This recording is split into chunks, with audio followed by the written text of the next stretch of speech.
Okay. So today we're going to be talking about radiation measurement. Now, learning new terms and new material here that you're going to just go WTF. And so just ride this one out with me. There's a lot of memorization that's going to have to take place because we have definitions here. Now, when we talk about measurement,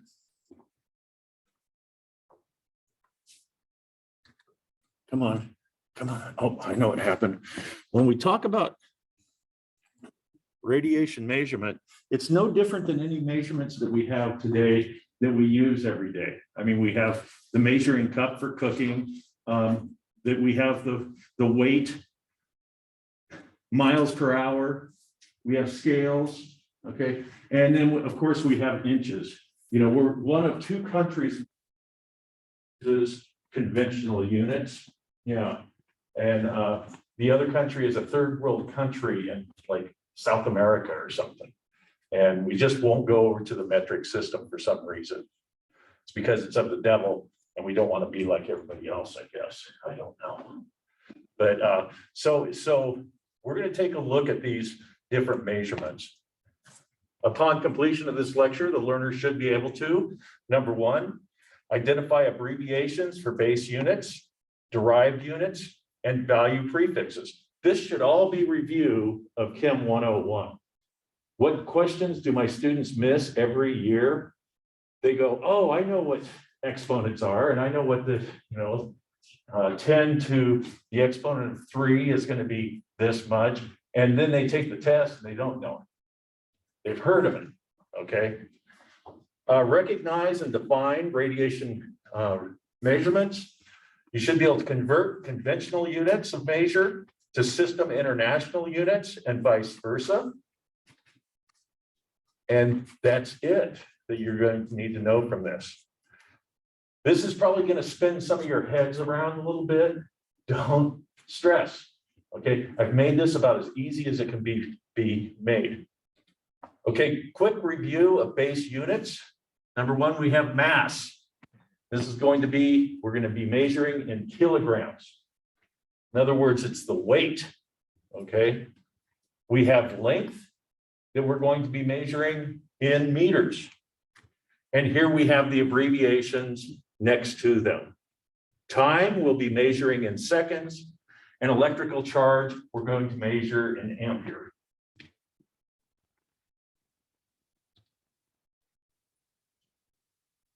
I'll let everybody catch up. Okay, so derived units, we have charge. Charge is going to be measured in coulombs. We have electrical potential, that's going to be volts. We have energy, which would be joule. And then we have power. What? Power. What? Yeah, it's watt. Okay, I thought it was funny. You thought it was really stupid.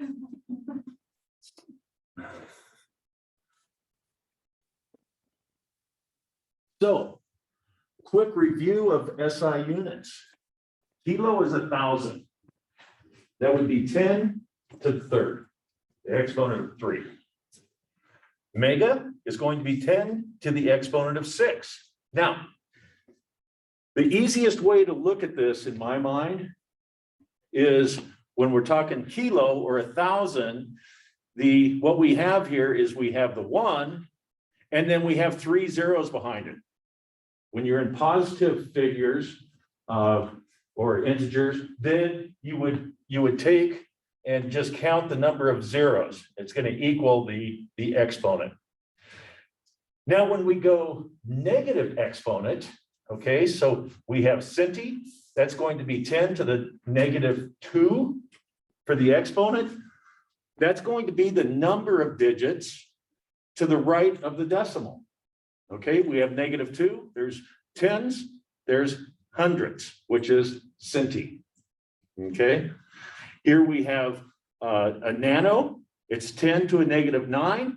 And so we have 1, 2, 1, 2, 3, 4, 5, 6, 7, 8, 9 digits to the right of the decimal point.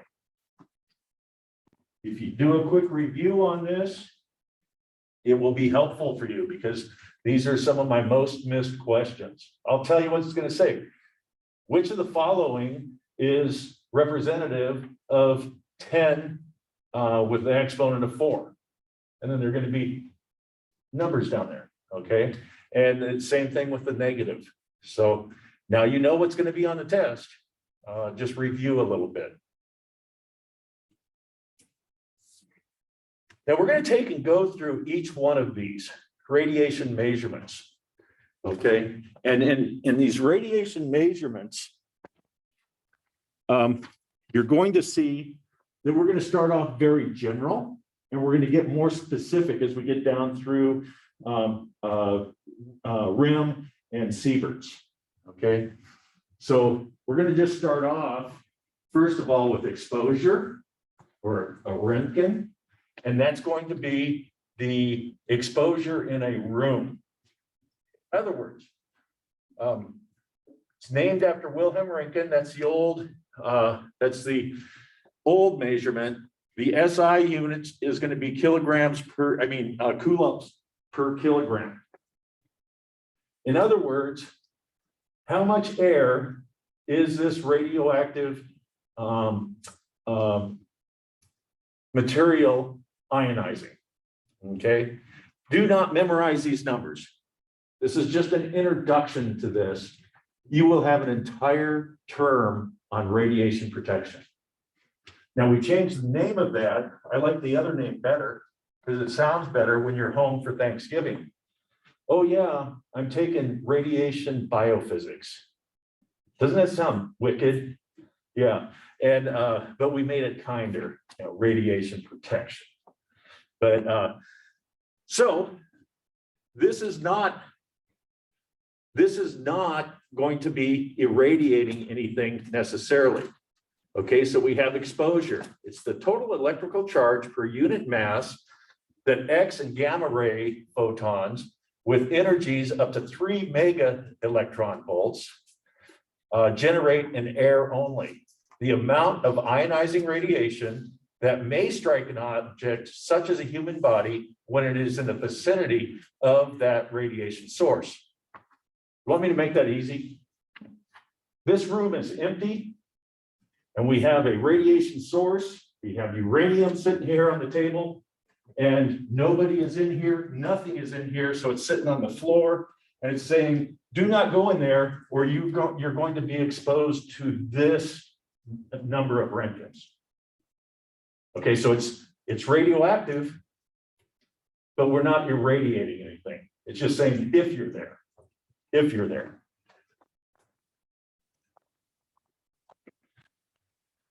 Well, I got shortness of breath.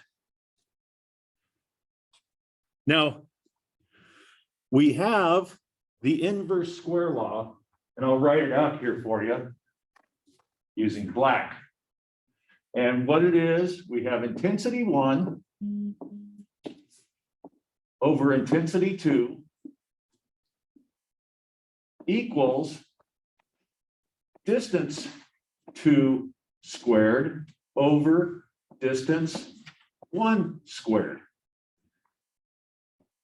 In other words, it's saying that if I am 1 meter away from the source, I'm getting from 1 meter, I'm getting this intensity of exposure. What would happen if I moved to 3 meters from the source?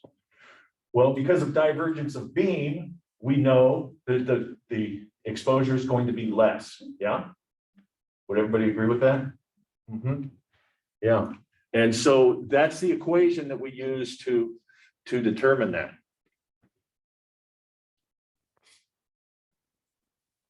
And like I said, don't memorize this. You have a whole term to do that. We're just touching on these items. I got an email and the question was, there's a lecture quiz, and I've announced this a couple times.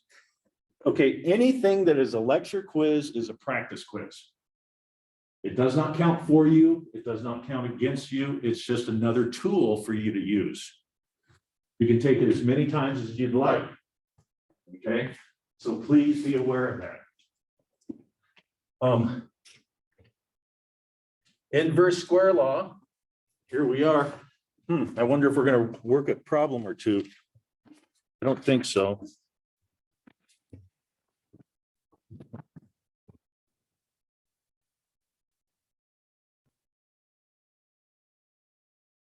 Okay, my notes here again are out of order. I changed everything up last year and I haven't reprinted notes.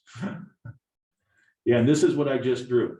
And it's inverse because we have distance 1 here, intensity 1 here, and distance 2 on the top as well. Great. Okay, gray is the SI unit. Rad, radiation absorbed dose, is the conventional unit. I teach you both because you're going to be working with some old time texts that still use conventional units. So you need to know what it actually is. Okay, and this is the measurement of the amount of radiant energy transferred to an object. I would know this right here, 100 ergs of energy absorbed by 1 gram of absorbing material. Okay, so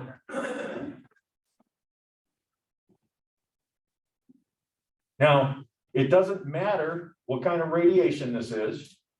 This does not matter what kind of matter it is. So this is any matter, it doesn't matter. Okay, does that make sense? It's just saying that it's going to expose this, whatever's in there, this much. Now, SI unit is a gray that is named after a one of our forefathers, basically. And 1 gray, excuse me, 1 gray equals 100 rads. You want to convert from rads to grays, all we do is take that number, divide it by 100, and now we have grays. You want me to give you down and dirty how to remember grays go with rads? Does rad have an A in it? Yeah. Does gray have an A in it? Yeah. You'll see why I'm telling you this right now, or here in a minute. Now we're going to get more specific. Now we're going to use a weighting factor for the type of radiation. Okay. So now we have sieverts, or radiation equivalent in man, a REM. Okay. REM has an E in it. Sievert has an E in it. Yeah. So gray and rad both have A's. REM and sievert both have E's. Now, what this is going to do is this is going to take into account the weighting factor of the radiation. In other words, X and gamma rays are going to be a weighting factor of 1. That's our benchmark, 1. If we have alpha particles,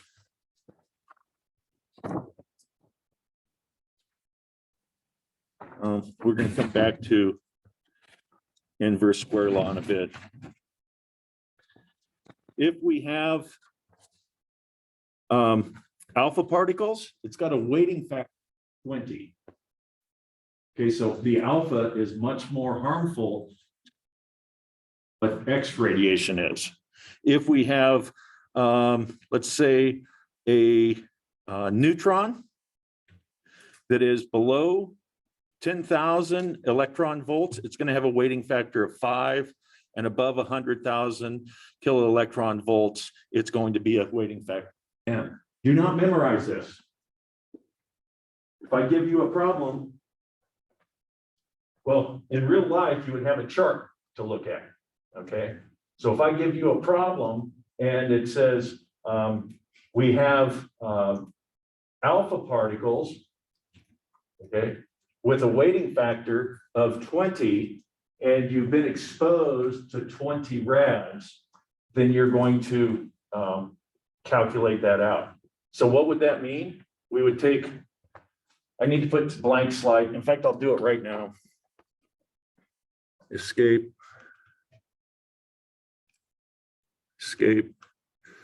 And we'll put in a blank home, new slide. Okay, slideshow from current slide. Here we go. Hey, we're making it. Okay, so let's say that we have rads. We got 20 rads, and we have alpha particles, and it has a weighting factor of 20. We would take 20 rads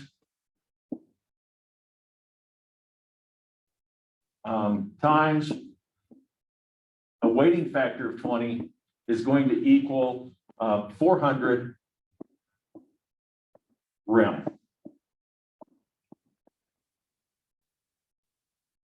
Now, let's say I had 20 rads.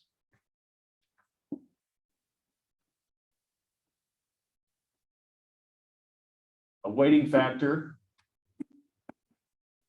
of 1, we would take 20 rads times 1 equals 20 rem.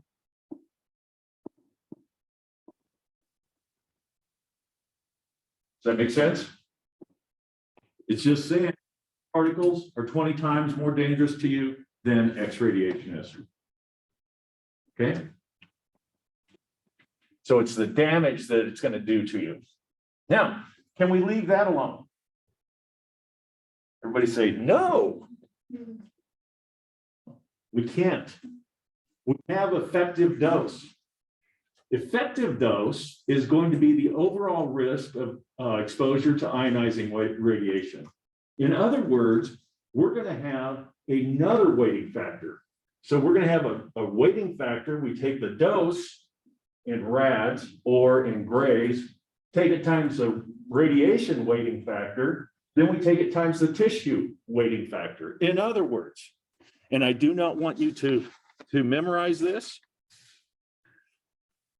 gonads, the sensitivity of gonads to radiation exposure is a 0.2. We have red bone marrow, it's 0.12. Stomach, 0.12. Liver, 0.05. See, it's not real, liver's not real sensitive to X-ray exposure. And then we have skin has a weighting factor of 0. Excuse me, of 0.01. 0.01. So our skin is the most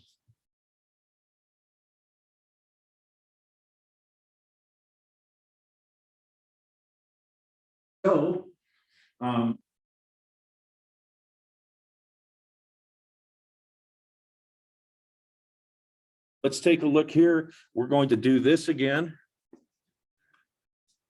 And we're going to say, go home, new slide, and we're going to go back to slideshow from the current slide. So here we have dose times the weighting factor of radiation times the weighting factor of tissue. See, do you see how we're getting more and more specific? We started off with, hey, we just have radiation in this room. Now we have something in the room, how irradiated is it going to get? And now we're saying, now we have a human in here, how damaged is it to them? So we're just getting more and more specific. So let's say the dose equals, we'll say 10, and we'll go 10 gray. Okay, same as rads, except it's 100 rads equals 1 gray. And we have, we'll say that we have X-ray.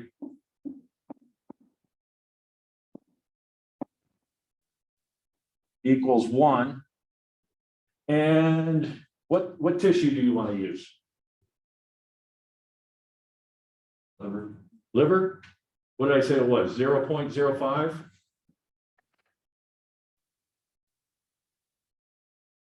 Say that its tissue is liver.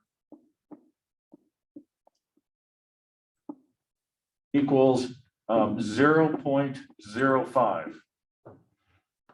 You would make me do this kind of math, wouldn't you? So we're going to take 10 grays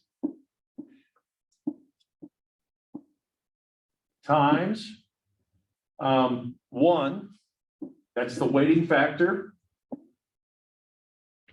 of the X-ray, is going to equal 10 sieverts. Then we're going to take 10 sieverts times a weighting factor of 0.05, and that's going to equal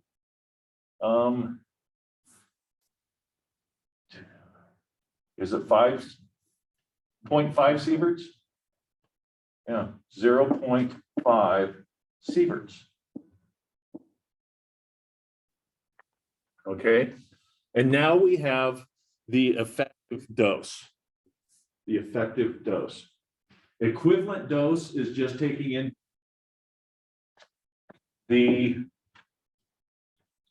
equivalent dose is going to be taking into account just the weighting factor of radiation, and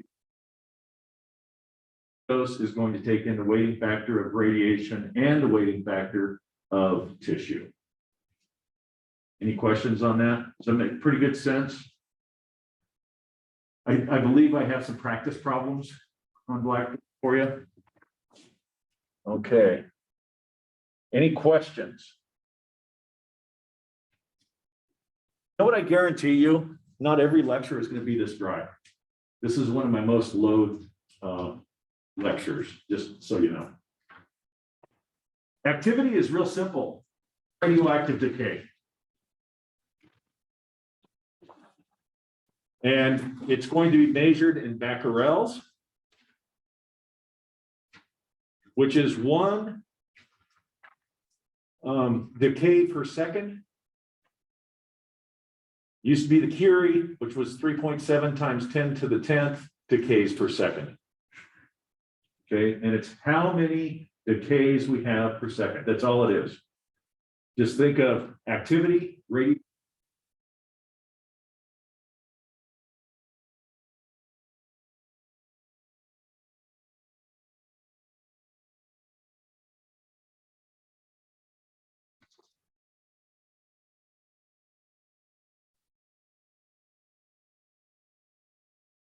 Back. We're going to go back to the inverse square law. Inverse square law. We have I1 over I2 equals distance 2 squared over distance 1 squared.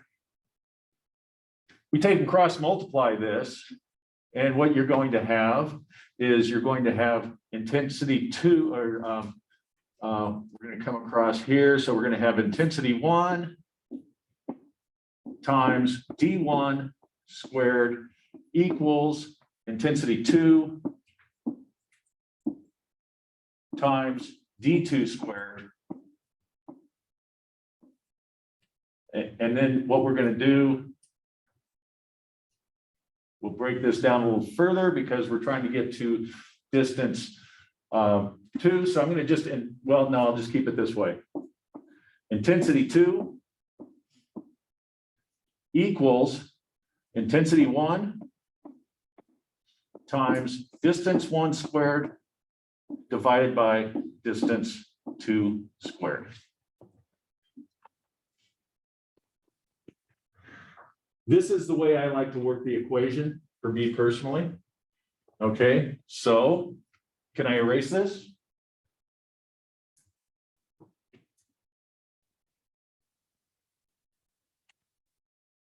So we have intensity 2, that's what we're going to solve for, equals intensity 1 times distance 1 squared divided by distance 2 squared. So I've got a problem here. Let's say that intensity 1 equals 200 rads per hour. Distance 1 equals 2 meters.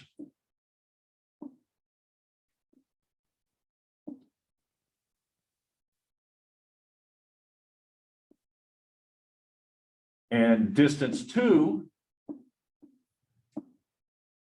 equals 5 meters. So what we're saying here is I have this box, and in this box, I have a radioactive source. Okay, at 2 meters, I'm getting exposed to 200 Roentgens per hour. Okay, so if I move to 5 meters from the box, what would the intensity be? That was my next question. Would it be higher exposure or lower exposure? Lower exposure because we're further away. Okay, so we're going to set this up like this. We're going to go intensity 2 equals 200 milliroentgens per hour times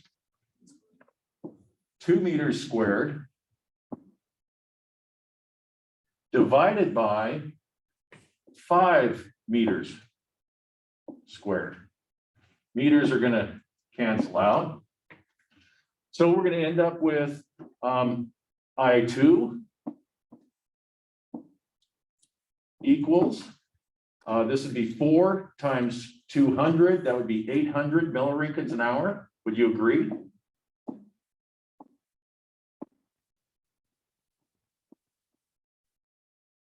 Divided by 5. Okay. Oh, excuse me, 25. 25. That's the most common mistake, because I didn't square by 5, did I? By 25. So I2, the intensity 2, is going to equal, or is it 32 milliroentgens per? Yeah. Yeah.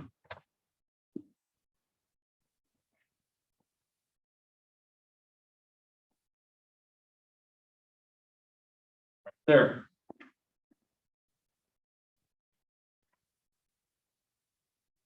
Is my math correct?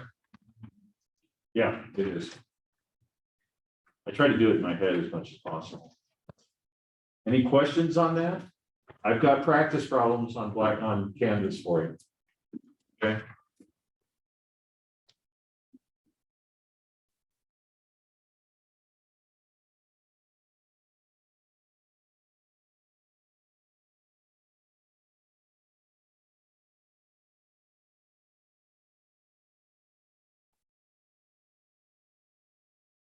Activity. Okay. So let's go to field survey units. That's it for measurement. There's square line. That one goes here. This one goes here. This one goes here. Okay. So you saw these instruments on the video, and then you saw them in lab this week. The Geiger-Mueller counter, and believe me, here's what I see here. I see a matching question, you know. Has a gas-filled chamber that radiation ionizes. Well, that would be Geiger-Müller survey instrument. So what you have is a gas-filled chamber. And what happens is when you open it up to where radiation can get to that chamber, it's going to ionize that gas, and there are two electrodes, and these ions are going to go to the two electrodes. Okay, positive to negative, negative to positive. And that's going to give you a potential difference, and so you can read the meter.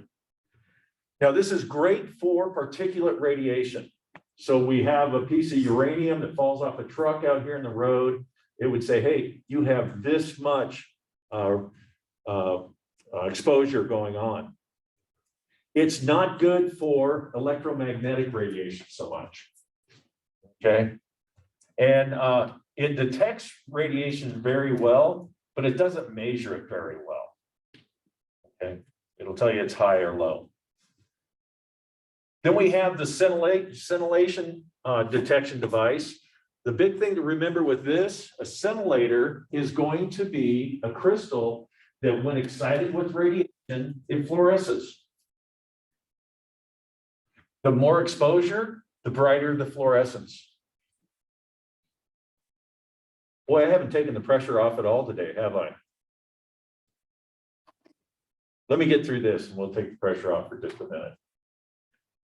The big thing to remember with a scintillation detection device is that it takes and it converts radiation to light, and the light is turned into an electrical signal, and that electrical signal is what we read on the gauge. Okay. And something you didn't see is an ionization chamber instrument. This is for calibrating the X-ray equipment. We want to make sure that we're getting the same intensity and the same energy out of these with each exposure.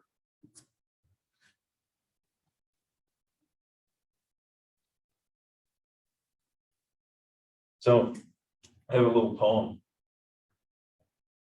When you're out with your honey and your nose gets runny, you may think it's funny, but it's not.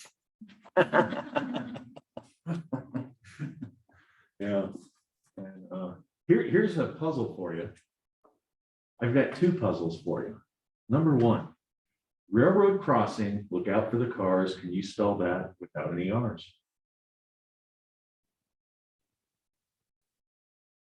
Railroad crossing, look out for the cars. Yeah. Can you spell that without any R's? T-H-A-T, yeah. Yeah. I'm stuck with dad jokes sort of stuff anymore. Do you know why fire engines are red? Well, because 12 inches is a foot is a ruler. Queen Mary was a ruler, so was a ship. The ship sailed 7 seas, the seas have fish, the fish have fins, the fins fought the Russians, and the Russians wore red. That is why fire engines are red. That was even stupider. Okay, so two girls are standing on a street corner. No, told you that one. Told you my pirate one. That one, it's my favorite joke. It's my favorite two setup jokes. I have another great setup joke, but it pushes the limits a little bit.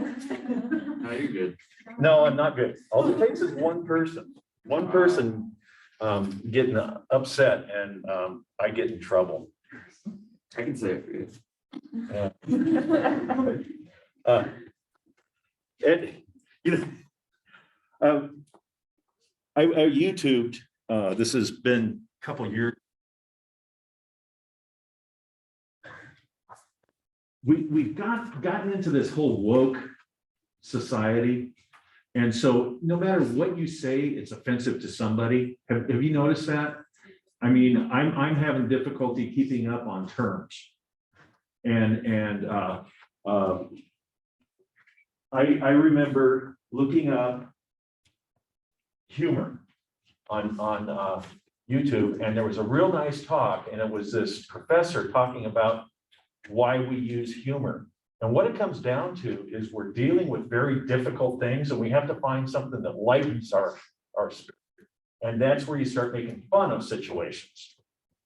But now, if you make fun of a situation, it's going to piss somebody off. Yeah. And remember, oh, I'm recording. But at any rate, that's what's made life very difficult, very, very difficult. But let's move on. Personnel okay, these are all field survey instruments. Now we have personnel monitoring devices. We're going to take and go through each one of these individually. We're going to first look at the film badge. Then we'll look at the TLD, or the thermalucent dosimeter. Then we'll look at the pocket dosimeter. Then the pulse optically stimulated luminescence dosimeter, or POSL. And then we'll talk about what you need to do with these. What do we use here? We use the POSL. It's the most stable and most accurate device for reading radiation exposure. So the film badge, here's what it looks like. And if we open it up, you can see we have a light-proof pouch that has 2 pieces of film in it. Okay, and then you can see in the case, we have these filters. Okay, and this works on the premise that X radiation can affect photographic film. Okay, does that ring a bell? Yeah, the more exposure a film gets, the darker it gets. Okay, and so they take and read this. Now, they process the film and then read the densities on it. Now, if we look here, and I would memorize these, we have aluminum. Now, this device right here, in fact, this device and the TLD and the POSL can all do this.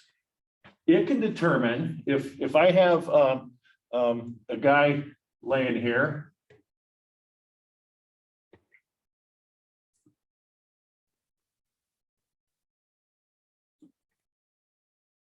He's a fat one. Right here, like so. I can determine using this device what X radiation is going to be stopped at the skin, what radiation is going to penetrate into the skin or into the shallow tissue, and what's going to go into the deep tissue. You'll see that when you get a radiation exposure report in the hospital, it's every month. For us, it's once a term at the end of the term. It's going to say skin dose, extremity dose, deep tissue dose, shallow tissue dose. This device can do that. Aluminum has a atomic number of 13.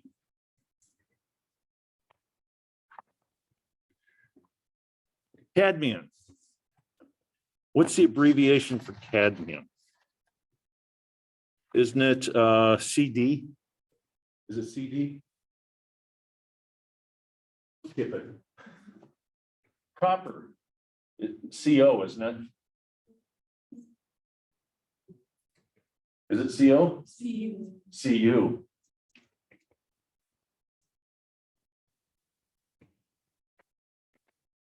And it's going to have an atomic number of 29. And then we have cadmium. I think it's CD, but I'm not positive, but just know cadmium is going to be 48 is the Z number. So here's what happens. You're going to learn here real soon. The higher the atomic, in other words, just an open window here.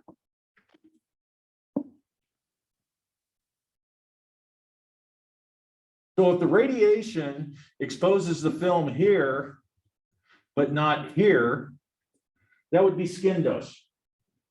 It's such low energy, it's going to land in the skin. If it goes through the aluminum, but not the copper, that would be shallow tissue.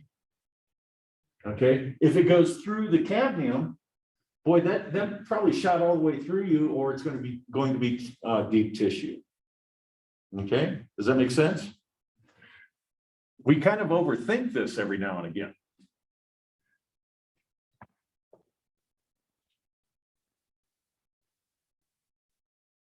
I have to erase these because I'm going to be saving this at the end because I made modifications. Okay, so the film batch has two pieces of light-proof, has filters built into the holder. The darker the film, the greater the exposure. Don't memorize these. Yeah, we'll just go like this. Yeah, we'll do that. Thermolucent dosimeter. Okay, I would memorize this. This is a lithium fluoride crystal that's in the TLD, or thermolucent dosimeter. I don't like the word dosimeter. It's kind of a scary word to me, or it used to be, but it's dose meter. How much dose did you get? It's measuring it. But this has chips of lithium fluoride in it. And when it's exposed to radiation, these chips will absorb and hold a given unit of that energy. We place it in the reader, heat it up, and it's going to release that energy in the form of light. The brighter the light, the greater the exposure. Okay. It's got about the same sensitivity as what the film badge does. Pocket dosimeter. This is the most crude device that we have. Okay. This has an air-filled chamber in here, and then it has an electrode that's attached to a quartz fiber. What happens as the air in there ionizes, it takes and it bends that quartz fiber and it moves the gauge. You can actually look into the device and you can see the gauge on the inside. This is good for, I'm going to go out and work around radiation. You put it in your pocket after you zero it. You go out and I can get an immediate readout. I go over and I can do a readout right there. I had a student that was in the Navy and he worked on nuclear submarines. And he said that he had to go into the reactor room, change a light bulb, and they wear a pocket dosimeter that gives a digital readout. We'll be playing with some like that later. And he said you could just see that thing clicking up. Boom, boom, boom, boom, boom, boom. He said you change the light bulb really fast. Yeah. But the bad thing is there's no permanent record. The other thing, this does not have filters in it. It just says you've been exposed to this much radiation. Doesn't tell you if it's high energy or low energy. Okay. This is what we use. Pulsed optically stimulated luminescence dosimeter, or POSL. You can see right here, it tells me this is whole body. Some of them, they just have a dot where it goes, right here, right here. Okay. If you get a fetal monitor, it says it will say fetal on here. You have waste. Okay, so if you work in a high exposure area, you're going to have two of these. You're going to wear one on the outside of the lead and one on your hands, because they want to see what you're being exposed to, but they want to see what your body is being exposed to, which it should be 0. Okay. That's what you wear in the interventional lab. I used to have to wear 2 POSLs all the time. In nuclear medicine, they wear a ring along with a POSL because they're handling radioactive radioisotopes, right? So we take and open this up. Open this up. And there's what we have on the inside right there. What do we have? We have copper here. What's the atomic number of copper?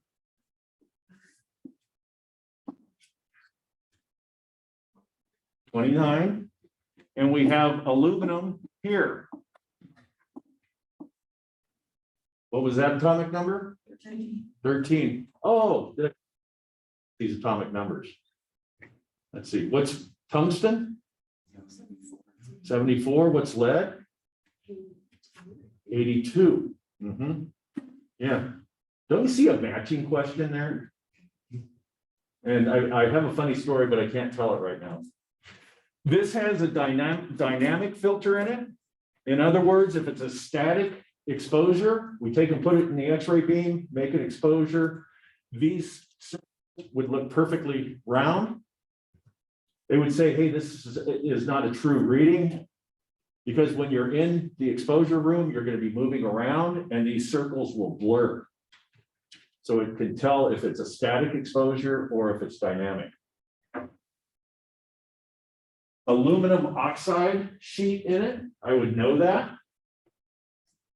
What they do is they pulse it with a laser and it's going to release the energy in the form of light. Here again, the brighter the light, the greater the exposure.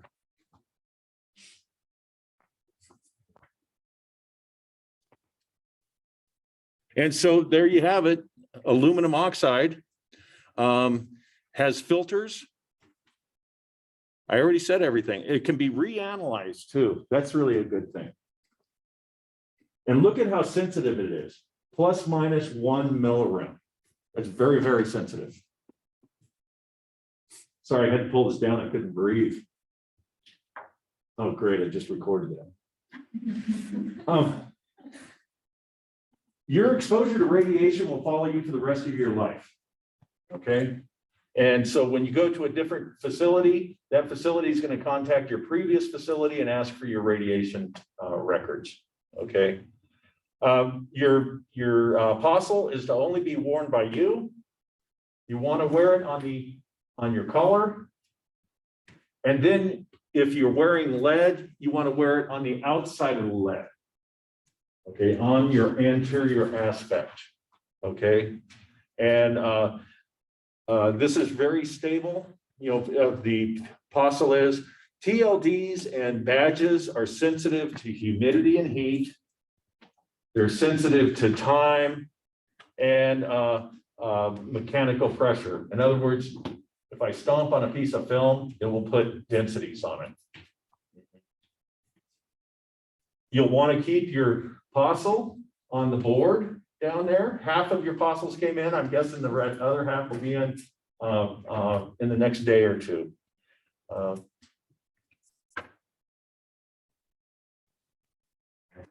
Okay, I'll let you go through those questions yourself, and you're free to go. Have a great weekend, and don't do anything I wouldn't do. You don't get our ESC, huh? So I think